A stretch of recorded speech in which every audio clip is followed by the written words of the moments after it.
Hi there, dye students. I'm here in my bathroom to demonstrate for you how to conduct a burn test to determine fiber content. So I have a swatch similar to the swatches that you'll find in your packet of burn test swatches. There's an envelope inside the envelope. And I don't want to try to burn test this whole entire swatch. So the first thing I'm going to do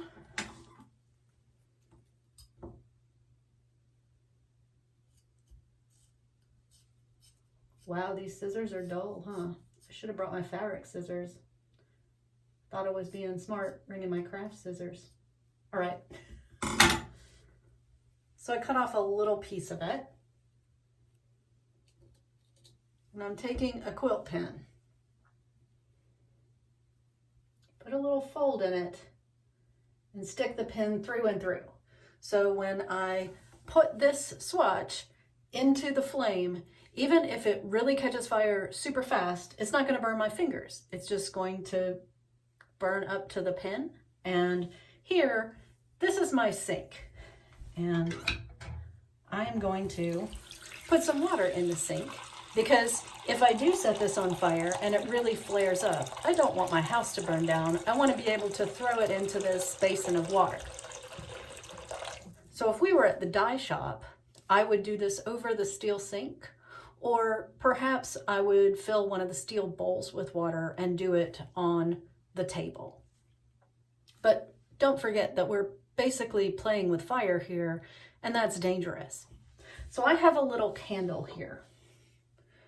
There are tea light candles in the dye shop on the set of drawers that is over top of the bookshelf next to the washing machines.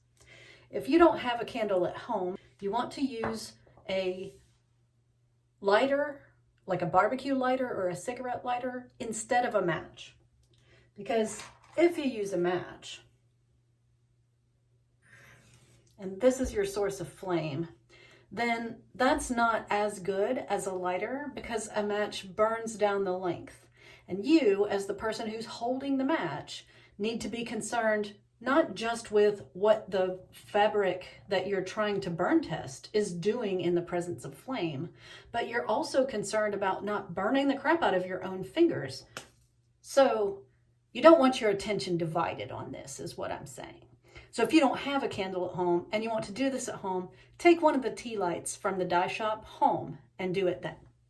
So you have your candle burning. I don't know what the fiber content of this is, frankly. It's not one of your samples, so you can't find out in advance what yours are by watching this video. But, oh, I caught it on fire and it went out. Doesn't want to burn. It wants to put itself out.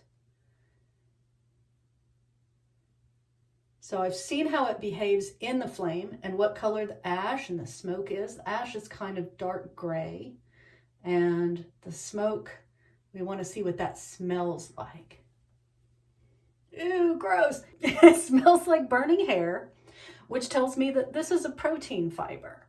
And before I did this burn test, I was of two minds based on what it feels like and what it looks like. I thought it might be a crossweave acetate taffeta, which would be synthetic, and then it would melt, and I'd have a little hard bead for an ash. But I thought it might be a crossweave silk, and that turns out to be what it is. So now I'm going to dip this in my water to make sure that there's no residual flame present at all before I throw this little scrap of fabric in the trash. I hope that gives you an idea of how you can approach the swatches that are in your sample packet. It looks like this.